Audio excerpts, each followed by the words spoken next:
أعوذ بالله من الشيطان الرجيم. بسم الله الرحمن الرحيم. ألف لام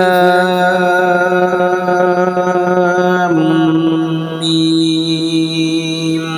ذلك الكتاب لا ريب فيه هدى للمتقين الذين يؤمنون بالغيب ويقيمون الصلاة ومما رزقناهم ينفقون والذين يؤمنون بما أنزل إليك وما أنزل من قبلك وبالآخرة هم يوقنون أولئك على هدى من ربهم وأولئك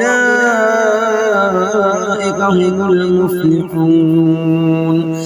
إن الذين كفروا سواء عليهم أأنذرتهم أم لم تنذرهم لا يؤمنون. ختم الله على قلوبهم وعلى سمعهم وعلى أبصارهم غشاوة ولهم عذاب